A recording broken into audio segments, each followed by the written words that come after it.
মিমি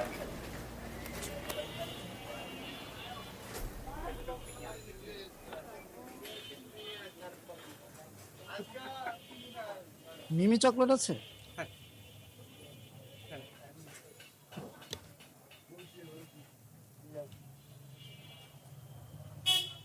এটা না, আমি মিমি চকলেট চেয়েছি।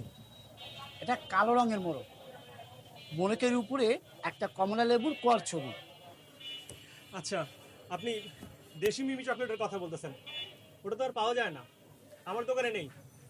আশেপাশের কোনো দোকানে পাওয়ার সম্ভাবনাও শূন্য। আমার ভাগ্নি ছোটবেলায় মিমি খুব পছন্দ করতো। আমার ভাগ্নি লুক না, সেও ছোটবেলায় মিমি চকলেট খুব পছন্দ করতো। বাহ, আমি যতবারই ওদের বাড়িতে যেতাম আমাকে মিমি চকলেট নিয়ে যেতে হতো, না নিয়ে গেলেইও রাগ করে গাল ফুলিয়ে বসে থাকতো। বাহ, কোইন্সিডেন্স। জি, কোইন্সিডেন্স। কোইন্সিডেন্স এই জায়গাতেই শেষ হয়ে গেলেই ভালো হয়। কেন? আমার ভাগ্নি মারা গিয়েছে। ট্রেনের নিচে কাটা পড়ে তার শরীরের সমস্ত অংশ ছিন্ন বিচ্ছিন্ন হয়ে গিয়েছিল। আমি নিজেই তার সমস্ত অংশগুলো একসাথে করেছি, কিন্তু অনেক খোঁজাখুঁজির পরেও তার ডান হাতটা পাওয়া যায়নি। শুয়ারের বাচ্চারা ডান হাতটা ছাড়াই ওকে দাফন করে দিয়েছে।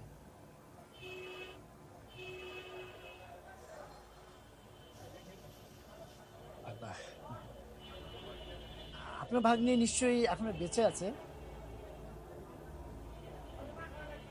Good, very good. আপনার ভাগ্নির দিকে খুব খেয়াল রাখবেন যেন সে বেঁচে থাকে।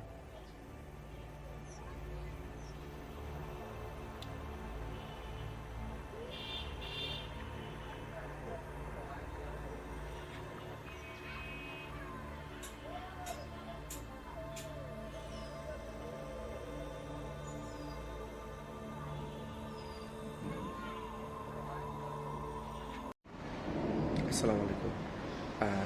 এখন যে ক্লিপটা আপনারা দেখলেন সেই ক্লিপটার সম্পর্কে আমি আপনাদেরকে কিছু কিছু মানে যেটাকে বলে কিছু বলতে চাই। এই ক্লিপটার সম্পর্কে আপনারা শিক্ষণীয় কিছু বলতে চাই, যেটা আপনাদের জীবনে কাজে লাগবে। আমি ক্লিপটা দেখে যেটা শিখলাম সেটা আপনাদেরকে বুঝাই বলতেছি। সেটা হচ্ছে, ক্লিপটাতে কিছু বর্ণনা করি। সেটা হলো, একজন কাস্টমার একটা দোকানে আসে, দোকানদার খুব হাসি মুখে তার সঙ্গে আলাপ করে, তাই তো?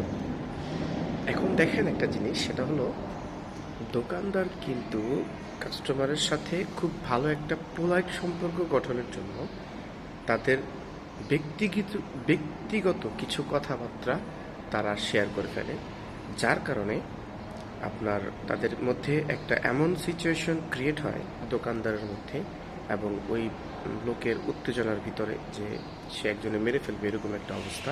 এবং দোকানদারের যে মানে মনের মধ্যে যেটা হয় সেটা হলো প্রচণ্ড পরিমাণে সে ভয় পায়।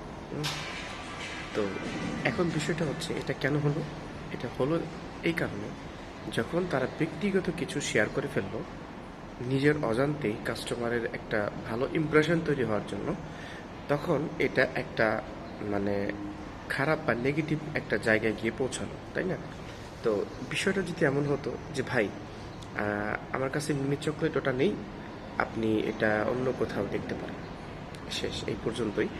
আরেকটা বিষয় হচ্ছে যে, উনি যদি কথা বাড়ানোর চেষ্টা করতো তখন তাকে হয়তো স্টপ করে দেওয়া, ঠিক আছে, বা নিজের যে ভাগ্নির কথা সেটা শেয়ার না করা।